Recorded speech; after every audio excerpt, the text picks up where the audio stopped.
Termasuk ciri-ciri orang yang bertakwa adalah dia bersabar di atas perkara yang disebut sebagai al-aqdar al-mu'limah, takdir-takdir yang menyakitkan, yang menyusah. Sabar, kemudian dia mengharapkan pahala daripada Allah di atas kesabarannya itu. Disebut sebagai ihtisab. Kita bersabar, tuan-tuan. Pertamanya manusia ni, bukan kata orang Islam saja, manusia, khususnya orang beriman pasti akan diuji. Khususnya orang beriman pasti akan diuji. Kita maklum dalam Al-Quran banyak Allah Azza wa Jalla sebut, Allah berfirman tentang ujian kepada orang beriman. Di dalam surah Al-Ankabut Allah Azza wa Jalla berfirman, ahasiban nasu an yutraku an yaqulu amanna wa hum la yuftanun. Apakah manusia mengira bahawa mereka akan dibiarkan begitu sahaja setelah mereka mengucapkan kami telah beriman, sedangkan mereka tidak diuji? Maksudnya bila mana beriman, tidaklah kita akan kekal dalam keadaan beriman tanpa diuji. Maksudnya aman, sejahtera saja. Tidak. Pasti Allah Azza wa Jalla akan uji orang beriman. Kemudian bila mana kita diuji, tuan-tuan, sebagai orang yang beriman, pertamanya kita kena bersangka baik dengan Allah. Sebab ujian ni ghalib, kebiasaannya pasti adalah kebaikan. Ada hikmah di sebaliknya, itulah kebaikan. Beberapa hadis dari Nabi SAW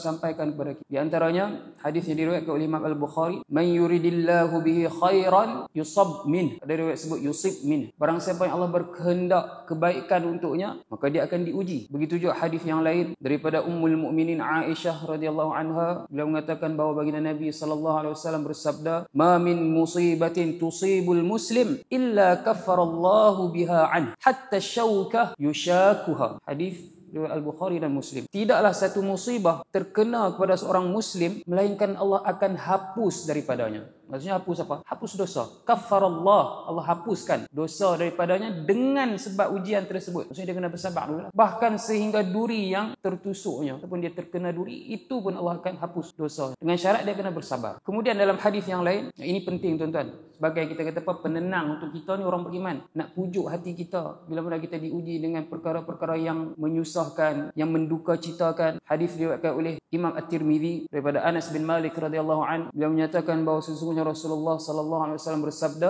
"Idza aradallahu bi'abdihi al-khair ajjala lahu al-'uqubata fid dunya." Bila mana Allah berkehendak kebaikan untuk hamba-Nya, Allah akan segerakan hukuman di dunia. Ini hukuman. Termasuklah bila sebut hukuman ni ujian kepada kita. Kemudian sebaliknya, wa idza arada bi'abdihi syarra amsaka anhu bi dhanbihi hatta yuwafiya bihi yaumal qiyamah. Dan seandainya Allah berkehendak buruk untuk hamba-Nya, Allah akan tahan hukuman sehinggalah Allah akan balas di hari akhirat, di hari kiamat. Allah balas, maksudnya Allah yuwafiya ni maksudnya Allah balas di hari akhirat atau hari kiamat. Maksudnya apa? Pertama, kalau kita terkena ujian, tuan-tuan, boleh jadi itu sebenarnya di atas kesalahan kita, tapi Allah nak balas di dunia ni supaya apa? Supaya di akhirat kelak kita tak dapat balasan yang lebih berat. Saya suka dia sebut balasan di akhirat, baik pahala ke, dosa ke, kebaikan ke, keburukan ke, bila mana Allah tangguh ke akhirat, pasti akan lebih berat, pasti akan lebih besar. Pahala kalau Allah tangguh, Allah simpan di akhirat, pasti pahala itu lebih besar. Maksudnya macam mana?